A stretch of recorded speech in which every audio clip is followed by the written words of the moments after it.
കറിയിൽ ചേർക്കാനായി ഒരു അരമുറി തേങ്ങ ഞാനിവിടെ അരച്ച് വയ്ക്കാൻ പോവുകയാണ്. ഒരു 1/4 സ്പൂൺ ഉലുവയും കൂടെ ഇതിനോടൊപ്പം ചേർത്തിട്ടുണ്ട്.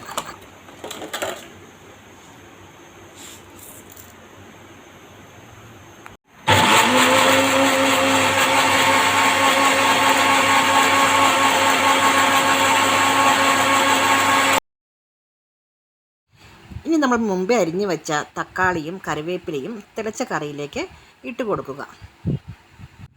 പിന്നീട് അടച്ചു വെച്ച് വേവാൻ അനുവദിക്കുക.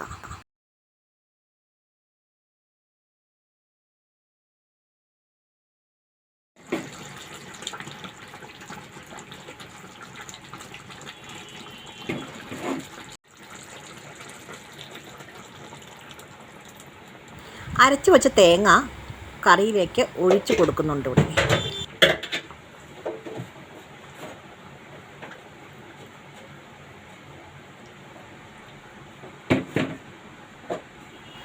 പാചകത്തിൽ തുടക്കക്കാർക്കും ഉണ്ടാക്കാവുന്ന ഒരു എളുപ്പ കറിയാണിത്.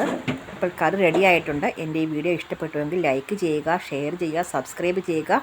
ആ ബെൽ ബട്ടണിൽ ഒന്ന് അമർത്തുക. അപ്പോൾ ഞാൻ ഇടുന്ന എല്ലാ വീഡിയോസിൻ്റെയും നോട്ടിഫിക്കേഷൻ നിങ്ങൾക്ക് കിട്ടുന്നതാണ്. എല്ലാവർക്കും നന്ദി. Thank you so much.